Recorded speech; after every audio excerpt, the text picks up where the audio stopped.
उसमें ये भी था, पिछली बार के डिस्कशन में ये चीज़ आया था, अदानी पोर्ट्स पे मैंने ऑन रिकॉर्ड बताया था कि 1350-1400 के रेंज में रेजिस्टेंस आना चाहिए। उसके बाद वो स्टॉक पूछा गया था, उस समय बताया था और वहाँ से करेक्शन हो सकता है। ऐसे हो सकता है, मुझे थोड़ी पता होगा, लेकिन ये करेक्शन हो सकता था, अभी हो रहा है, 50 डीएमए के नीचे है, तो और करेक्शन पॉसिबल है। अब ये चूँकि बहुत शार्प मूवमेंट होती है ना, तो ये 1200 का 1000 भी हो जाए तो कोई आप उसमें घबराइए देखिएगा सोचिएगा मत, बिकॉज़ मूवमेंट भी आप ध्यान ले लीजिएगा कि मूवमेंट भी आपका ₹800 का ₹1400 तुरंत हो गया, बिना सोचे-समझे हो गया। तो आप ये अदानी पोर्ट करेक्शन के लिए का कह रहे हैं?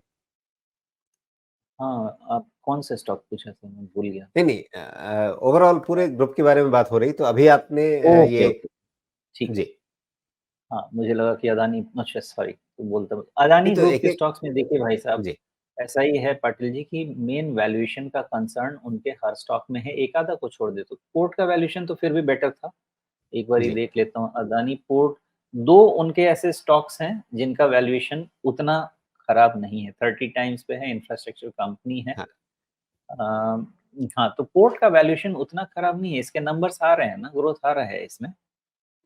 तो लेकिन इसमें आप उतना फ्रॉथ नहीं कह सकते, अदानी पोर्ट में उतना फ्रॉथ नहीं कह सकते हैं। अब आप इसका रिलेटिव वैल्यूएशन देख लीजिए, आप इसका क्वार्टरली नंबर्स देख लीजिए, आपको ये 2000 सवा 2 2200 1800 2000 करोड़ ऐसे क्वार्टरली प्रॉफिट ऐड करके दे रहा है, जिसमें आपका अदर इनकम का कंपोनेंट भी कांस्टेंट है, इसके लिए आपको इसमें ग्रोथ दिख रही है। इंफ्रास्ट्रक्चर बिज़नेस है।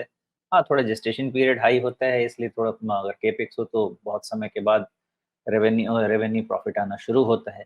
लेकिन ये वाले में जो नंबर्स अगर इसको सही मानेंगे आप तो इसमें तो फ्रॉड नहीं दिखता। अदर में हो सकता है और है भी, लेकिन इसमें तो उतना नहीं दिखता। जी।